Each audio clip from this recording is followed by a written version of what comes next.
Amém. Amém, queridos? Se você puder, abra comigo a sua Bíblia no livro de 1 Coríntios, capítulo 11. Nós vamos ler aqui alguns versículos antes de a gente orar, proceder com a celebração da ceia. 1 Coríntios, capítulo 11, versículo 23. Amém? Diz assim: porque eu recebi do Senhor o que também lhes entreguei, que o Senhor Jesus, na noite em que foi traído, pegou um pão e, tendo dado graças, o partiu e disse: isto é o meu corpo, que é dado por vocês, façam isto em memória de mim. Do mesmo modo, depois da ceia, pegou também o cálice, dizendo: este cálice é a nova aliança no meu sangue. Façam isto todas as vezes que o beberem em memória de mim. Porque todas as vezes que comerem este pão e beberem o cálice, vocês anunciam a morte do Senhor até que Ele venha. Amém? Quando a gente lê o texto, 1 Coríntios capítulo 11, versículo 17 ao versículo 34, ele nos fala sobre as instruções que Paulo dá a respeito da ceia do Senhor, a respeito desse ato. O que nós vamos fazer hoje, como, se eu não me engano, falei aqui outras vezes, não começou conosco. Esse ato, esse cerimonial que nós vamos fazer hoje, ele começou há mais de 2000 anos atrás. Nós só reproduzimos aquilo que fomos não apenas ensinados, mas ordenados por Jesus a fazer. Não é um ato que foi instituído por nenhum dos apóstolos, nenhum dos discípulos, nenhum dos pais da igreja, ou nenhum dos pastores ou líderes da igreja moderna. Mas é um ato que foi instituído por Cristo.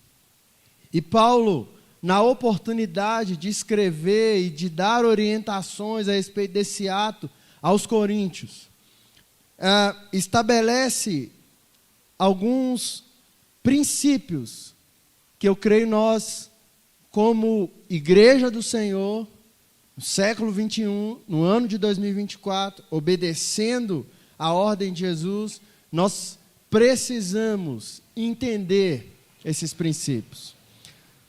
Primeiro, quando a gente começa a ler essa porção do texto, a gente vê Paulo falando com aquela igreja, algo mais ou menos assim: olha, eu tenho recebido algumas notícias de vocês. Eu tenho recebido aqui, eu não sei, não me recordo aqui quem era o pastor da igreja de Corinto na época, mas o que Paulo estava dizendo era mais ou menos assim: olha, o pastor fulano de tal me mandou um WhatsApp aqui, e a coisa não está boa por aí não. Pastor fulano, pastor de vocês, me mandou um WhatsApp aqui, e ele me mandou um áudio falando que o momento da ceia está uma baderna. A ceia está um caos. Primeiro, que vocês nem entenderam o que Cristo fez, porque no meio de vocês há muita divisão. E essa divisão que acontece no meio de vocês, e aí Paulo fala assim ainda: em particular eu acredito que isso é verdade, porque é necessário que algumas divisões aconteçam para que se mostrem, como Paulo diz, é necessário que partidos se manifestem entre vocês, para que aqueles que são aprovados se tornem reconhecidos entre vocês. Mas o que Paulo está dizendo é, só o fato de haver divisões entre vocês já mostra que não tem uma coisa legal. Vocês não entenderam o que Cristo fez na sua morte, que não foi dividir pessoas. E hoje a gente tem, eu sou calvinista. Hoje a gente vai ver um pouco na escola de profetas. Eu sou calvinista, eu sou arminiano. Eu sou calvinista supralapsariano. Eu sou arminiano, não sei, você está errado. Não, eu sei que está errado. E todo mundo é igreja de Cristo. Então Paulo está falando: olha, as notícias que eu recebi a respeito de vocês não são muito boas. E essa divisão, esses partidos que se manifestam entre vocês, isso está influenciando uma cerimônia que é a cerimônia principal da igreja, que é a ceia. E de que forma essa divisão está influenciando? Tem um que é mais comilão, ele vai lá e come o pão todo e não sobra nada para os outros. Tem o outro que é mais beberrão, ele vai lá e bebe o suco, na época era o vinho, né? Ele vai lá e bebe o vinho todo e não sobra para ninguém. E além de não sobrar, ainda fica... Olha o que estava acontecendo na igreja de Corinto e um problema que Paulo estava tendo que resolver. Tinha gente ficando bêbado na hora da ceia. Tinha gente ficando embriagado na hora da ceia. E aí, o que Paulo está dando puxão de orelha naqueles irmãos, mas o que Paulo diz depois é algo que nós deveríamos prestar bem atenção e tomar como um princípio. Quando nós lemos a porção do texto, a gente vai ver alguns termos, particularmente no português. Eu não quero aqui, se tem algum professor de português, me perdoe, depois me conversa comigo e me ajuda ali. Mas até onde eu lembro do português, e eu não quero errar, a gente tem alguns advérbios aqui, que eles vão indicar pelo menos duas coisas. O motivo da ceia, aliás, o modo como deve ser feita, como deve ser celebrada a ceia e o motivo. Nós vamos ver palavras como, por exemplo, Paulo dizendo mais de uma vez, porque eu recebi do Senhor, por que isso, por que aquilo. E nós vamos ver palavras como, do mesmo modo, por isso. Paulo está aqui indicando duas coisas. Primeiro, o modo como cear. Paulo está dizendo, eu recebi do Senhor essa maneira. E essa maneira que Jesus me deu, eu estou entregando a vocês. E qual é a maneira? Simplesmente a maneira que Jesus fez. Ele pegou o pão, ele deu graças, ele partiu e todos comeram ao mesmo tempo. Ele tomou o cálice, ele repartiu e todos beberam ao mesmo tempo. O modo, um chega e vai comer tudo, o outro não vai comer nada. Um chega e vai beber tudo, o outro não vai beber nada. Não foi assim que Jesus fez. E isso tem um propósito. É mostrar que todos nós temos o mesmo acesso ao que Ele fez na cruz. Não existem para a salvação filhos prediletos. Não, a Sarinha, ela tem mais do sangue de Jesus do que eu, porque afinal de contas é a Sarinha. É uma menina que nunca deu trabalho para a Valdirene. Agora, o Wesley é uma gotinha só e satisfeito, porque deu trabalho demais esse menino. Não, o Paulo vai comer 2 gramas do pão, porque Paulo só merece 2 gramas do pão, mas a Giane pode comer um pão inteiro, pode comer à vontade, porque a Giane merece. Não, diante da mesa de Cristo, não existe quem mereça mais. Na verdade, nenhum de nós merecemos nada. Nós estamos no mesmo barco. Seja eu, você ou Paulo, nós estamos, como diz Paulo, nós somos miseráveis. E quem sabe o mais miserável dos homens. Eu não tenho direito de comer mais do que você. Eu não tenho direito de beber mais do que você, independente das insígnias que eu penso ter.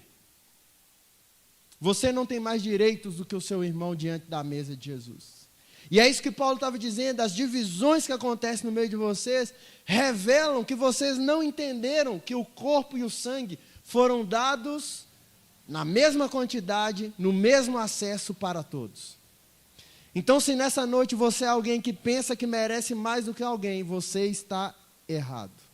Mas se você pensa que merece menos do que alguém, você também está errado. Cristo morreu pelos seus pecados, segundo as Escrituras. Cristo morreu por você. Você não merecia, eu não merecia, mas Ele escolheu. e nos entregou a salvação. E hoje nós celebramos isso com o corpo e o cálice. E aí Paulo, ele vai falar de algumas consequências por aquela igreja não entender essa realidade. Paulo vai dizer: por isso há entre vocês muitos fracos e doentes e não poucos que dormem. Como eu falei, Paulo está dando puxão de orelha na igreja de Corinto. Mas não é simplesmente para julgar a atitude deles, mas é para trazer o entendimento do quanto esse momento é importante. E aí, voltando um pouco, Paulo vai dizer: olha, vocês estão sofrendo por não considerarem o momento da ceia. Uns comem demais, uns ficam bêbados. E por causa disso, alguns estão fracos e doentes, e não poucos dormem. Quando Paulo vai falar que não poucos dormem, a maioria dos estudiosos acredita que os que dormem, na verdade, são os que morreram. Teve gente na igreja de Corinto que bateu as cachuletas porque não considerou a ceia do Senhor. O quanto isso é sério. Teve gente que bateu as cachuletas, foi para o campo da saudade, porque desconsiderou o que é a ceia do Senhor. E é algo tão importante, mas tão importante, que alguém, em algum momento, morreu por causa disso. Por quê? Paulo vai dizer: quando nós fazemos isso, do modo como Cristo nos deu, nós transmitimos uma mensagem para o mundo. Nós anunciamos a morte de Jesus até que Ele venha. Eu e você somos um mensageiro dessa boa nova. Cristo morreu. Mas não só morreu, Cristo vai voltar. Mas sobre maus mensageiros, um peso de consequências, por não entender, por não fazer do modo de Cristo. Um peso muito sério, porque o propósito é muito sério, veio sobre esses irmãos. E eu acredito que, diferente do que nós ouvimos em algum momento, isso, apesar de Paulo dar o modo como deveria ser feito, o propósito pelo qual deveria ser feito, e se esse momento fosse mal feito, trariam consequências sérias, doenças ou até mesmo morte. Apesar disso, esta não é uma mensagem que Paulo dá para desestimular ou desencorajar alguém de cear. Porque nesse momento, se você, quem sabe, estivesse na igreja de Corinto, você poderia pensar assim: misericórdia, então não vou cear não. Vai que, né? Vai que eu fico doente. Vai que eu bato as cachuletas, eu quero fazer tanta coisa ainda na vida. Vai que eu não estou fazendo. Vai que, não, então não vou cear não. Muito pelo contrário. Qual é o conselho de Paulo nesse momento?